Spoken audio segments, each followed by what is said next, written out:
Watching Bill Maher, um, something just clicked. It seemed important. Um, Not something I watch regularly, but I just happened to catch this episode for whatever reason. It's season 20, episode 23. Um, its air date was Friday, August 12th, 2022. And it says host Bill Maher offers his unique perspective on, and then it has, now I don't know how to read this word because it's contemporary issues, but is it as in con and tempo, or is it contempt issues? It's dicey at best. I'm listening to him though. It's the same thing that I've reiterated about my own journey here in New York, or in the United States of America.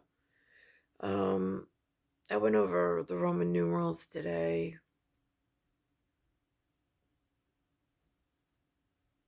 I know 911 is a real big thing, and it's a real thing. Um,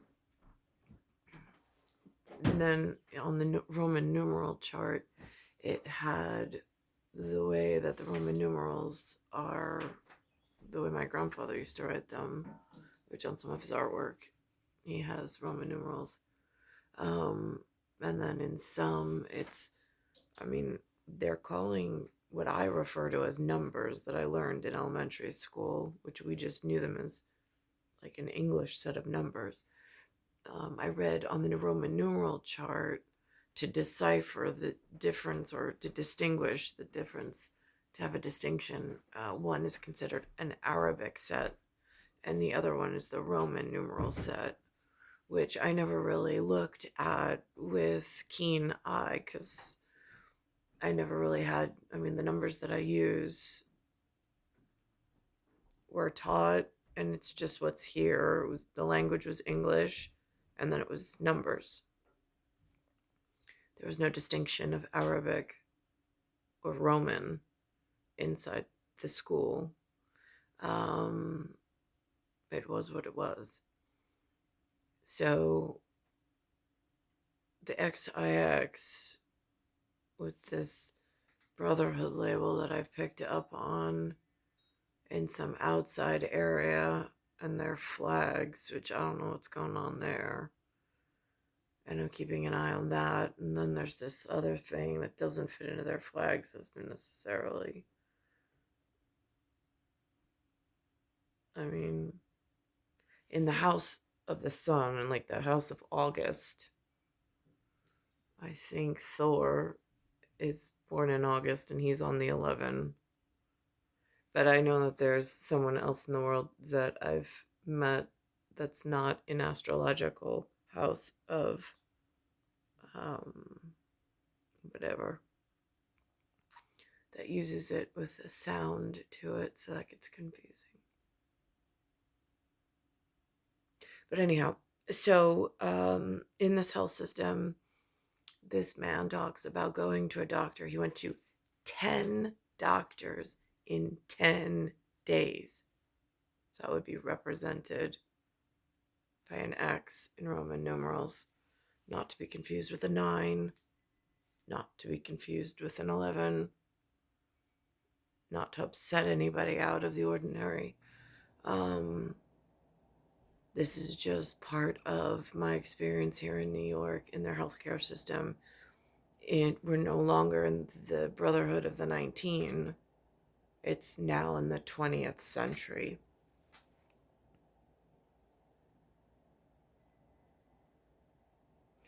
I know one person I met once upon a time in a hole in space between here and there. He said he was represented by the sea. That was important in Roman numerals. For whatever and whomever he is to me, which is Probably one of the most important people I've ever met. But this regular man on this regular show of contemporary issues um, speaks of his experience, and he writes for the New York Times, but out of Washington, D.C. But then they bought a farm in New England, 10 doctors, 10 days. So it's laid out very clearly. He got something called Lyme's disease. He went to the traditional doctors. There's this level of 70%, is what I'm told, 70-30, where 70% fits into some mold of standardized care. And then there's the mystery disease. They put a label on it, but it could be asymptomatic, or it could have different symptoms or a different whatever. And it's almost like what I've been going through. I feel like in what I've been going through, in the doctors at the 10, when I go to the regulars in this area, like if I'm Gen X and I'm in X files, X marks the spot and X is 10 in Roman numerals. So I don't upset the 9, which is IX, and I don't upset the XI in the 11, and whatever doctors they have that are respectful and get things done. I'm in an area where the healthcare is not like the 9, not like the 11. It is in a state of 10, which at the moment is problematic for my blood. I don't know if it's a blood disorder. I don't know if it's blood poisoning. I don't know. I mean, like, it's very frustrating when all of a sudden, and then they even flashed like, not on the show, but they put on today the movie, The Minions, which I haven't really watched. And I'm thinking to myself, they're wearing overalls and blue jeans, which I know upsets someone's crown who totally abolished denim somewhere in the world. I could never get straight answers out of the humans as to who they were. They wouldn't let their people, it was against the law to wear blue jeans. But here in this Minions movie, they're the color yellow on the skin. They're jaundice, which is like, I feel like heavy ammonia under the skin, which is kind of what I'm going through at the moment in inorganic chemicals. I mean, like, I'm an organic being that has these inorganic compounds that are plaguing and poisoning and throwing off the symbiosis and the homeostasis. And then I have to try to figure it out on my own without medical school and without a handhold that's either like 9 smart or 11 smart. I'm just stuck in the 10. And at the 10, it doesn't appear that anybody ever wants to cure anyone. It just feels like a whole lot of just like, I don't want to touch that. I don't want to touch it with a 10-foot pole. It's really frustrating. So it's like you never get better. And you're on your own. That's what it feels like anyway.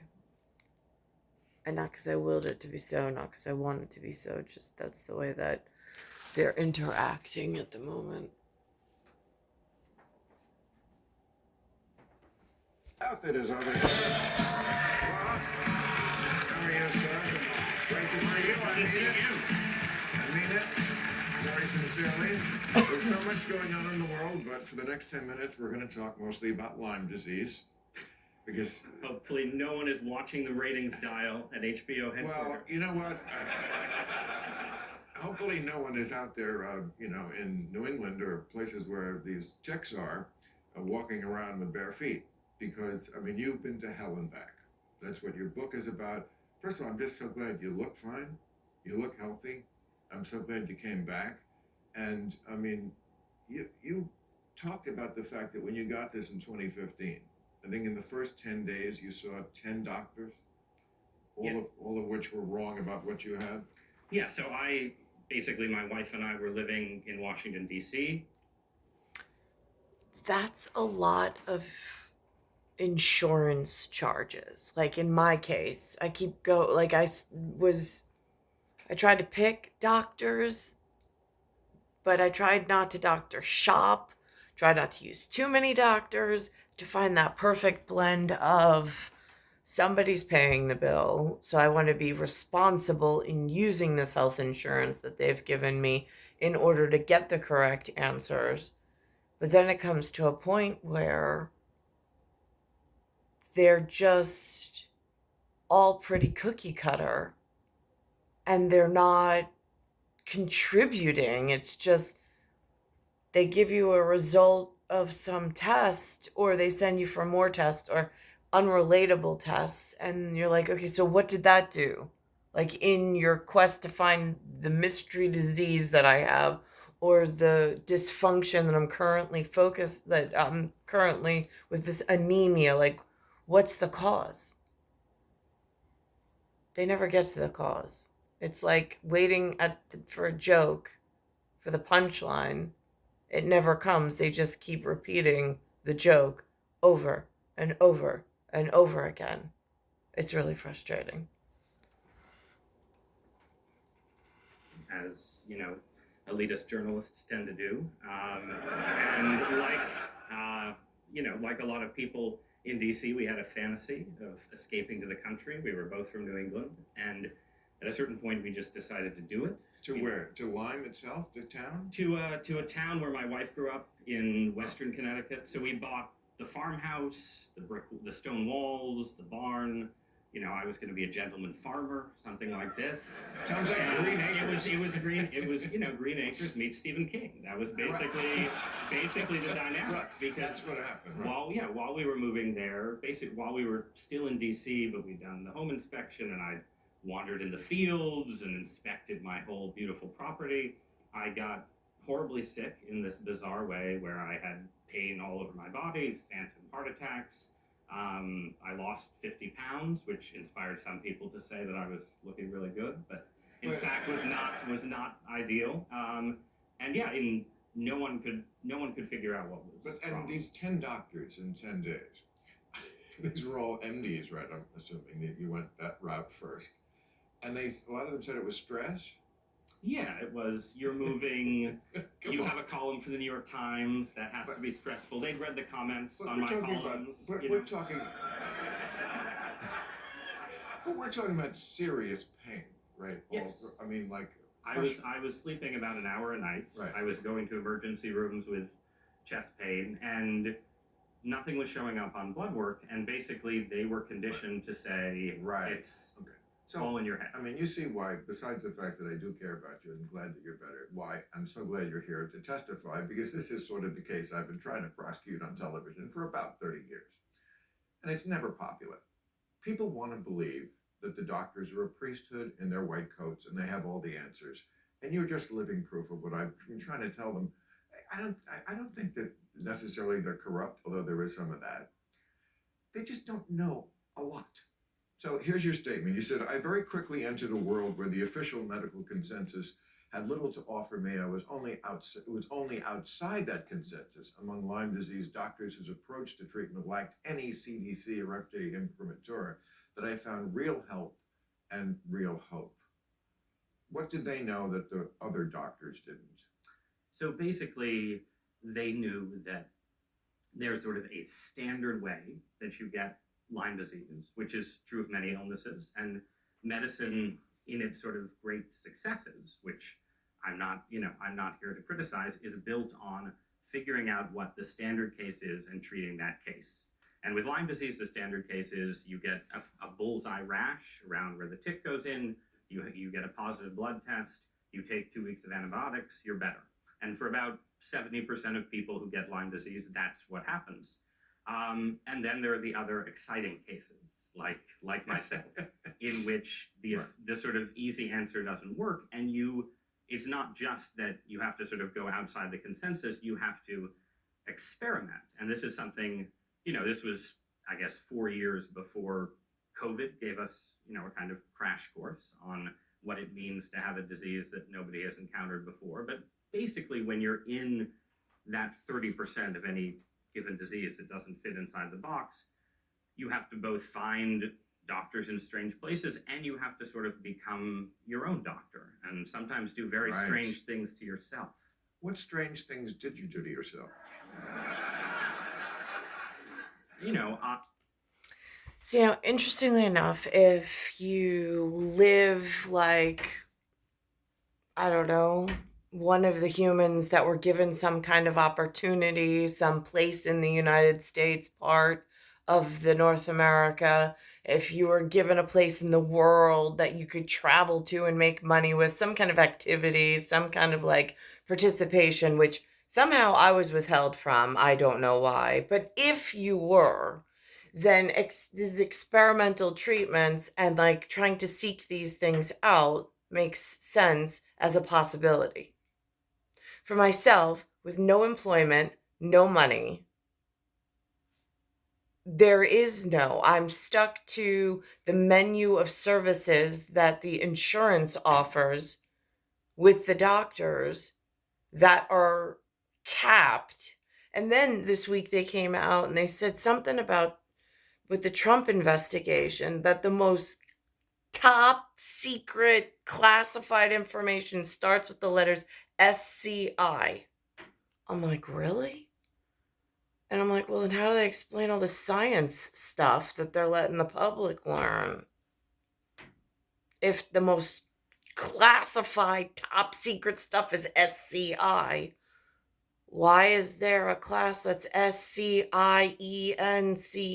at some level? Is that to hold us socially accountable and socially responsible for things that are outside of our control?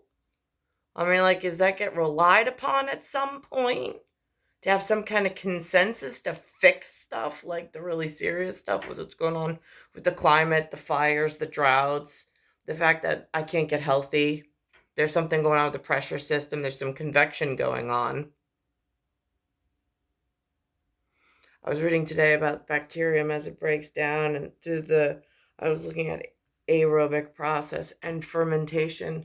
But what happens is as I'm looking and seeking for these answers, because now, I mean, I have like this whatever, and some studies in it, I can't get the breakdown of what I was looking. I Googled it for what fermentation is and what's involved. Is it a nitrogenous process? Does it contain hydrogens? I can't get that like the sodium potassium pump. Okay, that I can Google. I can figure that out. No, it's sodium and it's potassium. Um, but I can't get, for some reason, I mean, like nucleic acids, but I can't get this nitrogenous waste and like this buildup outside of the muscle tissue of nitrogen, like of not nitrogen, of um, almost like ammonia. And why is it turning jaundice? And like it's like the organs are bathed in this thing, and it's in some humorous fluid outside of the blood portion, but it's it feels like it's so toxic. How do you, without massage and acupuncture, since they're not covered by insurance, how do you ever get well if you don't move the lymph and the humor around in order to detoxify the body? I mean, it's setting oneself up for failure. Oh, it's so frustrating in being like right at the cusp, but not having the final say or the, I don't know, it's so frustrating. I lay on tables and let chiropractors put magnets all over my body. I bought a machine called a Rife machine that looked like a computer in a 1980s movie, a sort of weird science kind of computer that supposedly generates vibrations that shatter bacteria. I did see a Dr. Barron once, did not go on my health insurance because he didn't take my health insurance. I had to pay out of pocket for orthotics for my lower back, for vitamins, for chiropractic work. I took Ben there, paid for him to see Dr. Barron.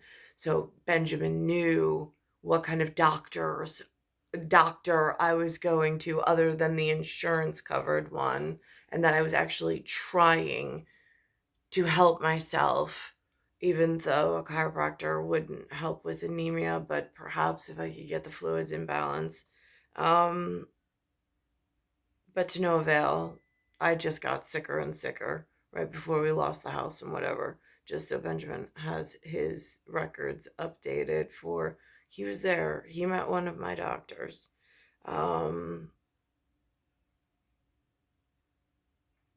and that's a doctor on Long Island, and that's also a doctor associated with Dream uh, and Morris at Exit because he did some work for them with presentations at one of the um, or at some of the local events for the big company.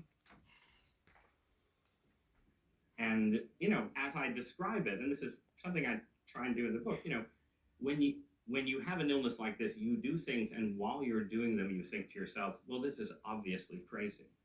And then sometimes they do nothing, but sometimes they actually do help you and help you get better. And for me, it was the weird stuff and taking 6 years worth of antibiotics, which I finally stopped taking about a year ago, and I'm 95% better. And here I am with you. Yeah.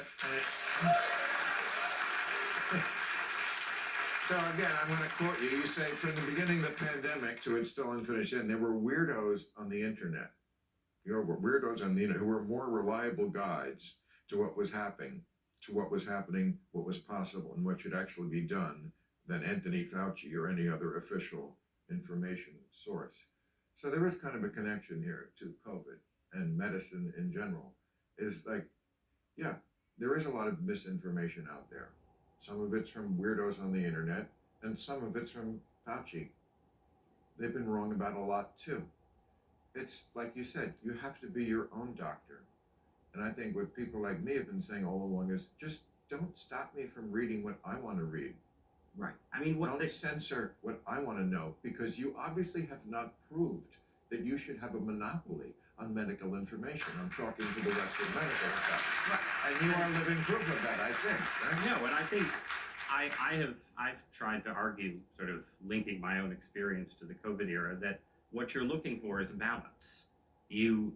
Once you've had this kind of outside the box experience, you don't want to take that to mean anything Anthony Fauci says is false, or I'm vaccinated for COVID. I think the vaccines generally work. I think the establishment has gotten a bunch of core things right, but they've also overpromised, gotten things wrong, made terrible predictions, reversed themselves, and left us with, you mentioned at the top of the show, a kind of regime of theater, right? Well, that too. But just in the last week, we've learned things about Alzheimer's, MS, vitamin D. I read in your paper that reverses things we always thought were true. The Alzheimer's was based on bad researching that they believed for years. Vitamin D, like we always thought, oh, that helps build strong bones. They say nothing to do with it. Metabolism, last year we always thought that it slowed in age. Turns out it doesn't.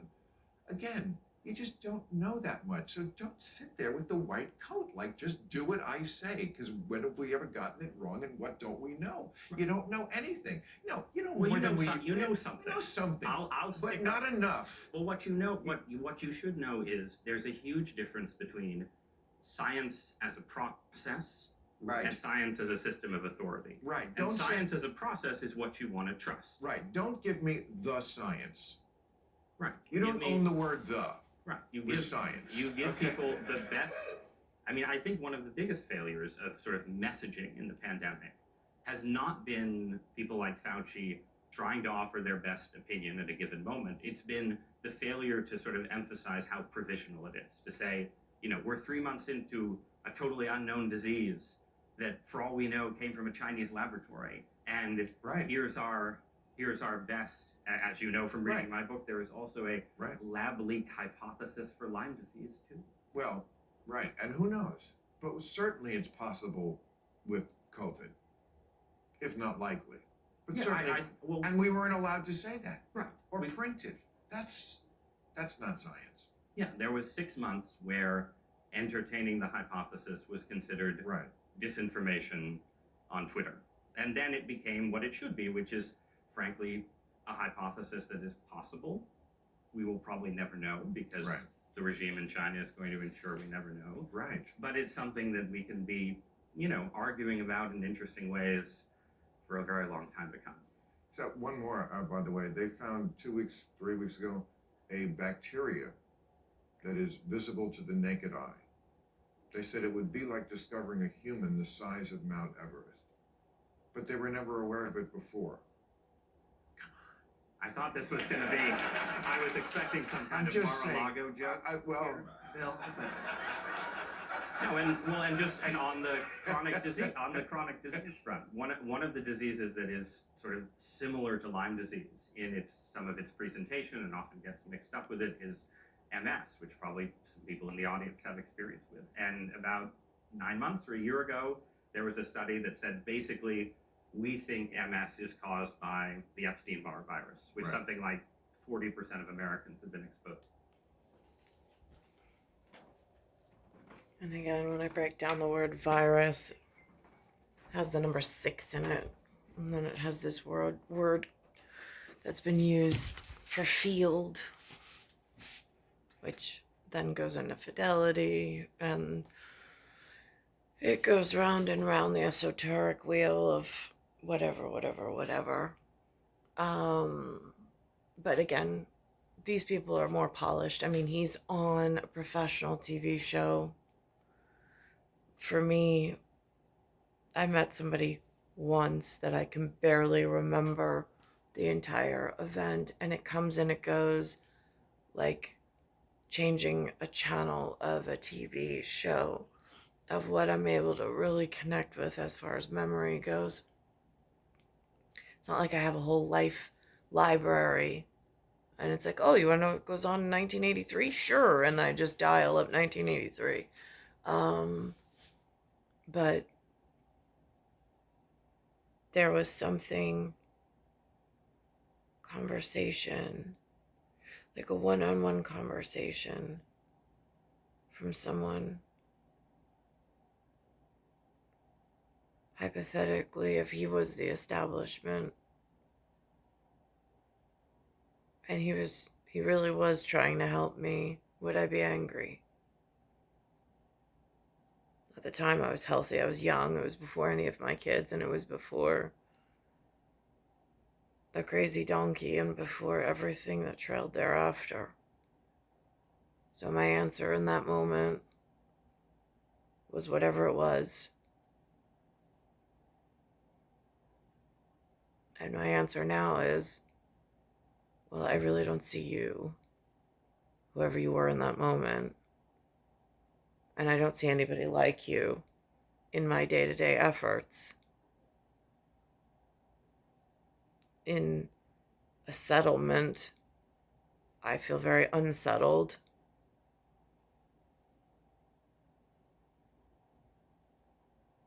This is a terrible way to live life. It's not living, it's just being dragged through. And I made a video earlier today about being cosmic mother. I mean, esotericism, or I don't know, whatever it's called, in geospatial, there's the first triangle with a base. And then there's the mother, the V, that brings the second. And that is the embodiment of space and time. Out of nothing, I created something. And out of nothing, I created time. With my own cells, my own diatoms, and my own signature, my own everything. And he is my everything, Alexander James. And he is here. And we share something very spiritually connected, but also in space and time. For special purpose, even though we're being underutilized, and I haven't gotten compensated whatsoever. But here we are. Star 1978, Star 8378, Nicole Cattaruzza. It's Earth, solar system, Milky Way, universe, galaxies, broken, Speyside Station, Bayside, New York, 11361. I have seen briefly, not a lot, and I don't know the names of the associated with this cosmic egg theory or cosmic egg story of how, I mean, they also, I've heard on Ancient Aliens, they speak of um, these other planetary beings that are here or were here at some point. I mean, do they ever go away? Usually they keep laying seeds. They keep nesting and having eggs, and the generation, the blood lineage passes on. It's where they're hidden and stashed, and how the others are recognizing or treating them. I mean, that's really more the question than if they exist. And if there was a species human like on this planet that were here for a reason, kind of like a cosmic exchange program, fitted here for a certain whatever, for a certain purpose. And there is societal agreement. I mean, there are houses of worship. I don't know what they are because, again, nobody comes out and has invited me into any of these things that the humans engage in and enjoy and rejoice in. But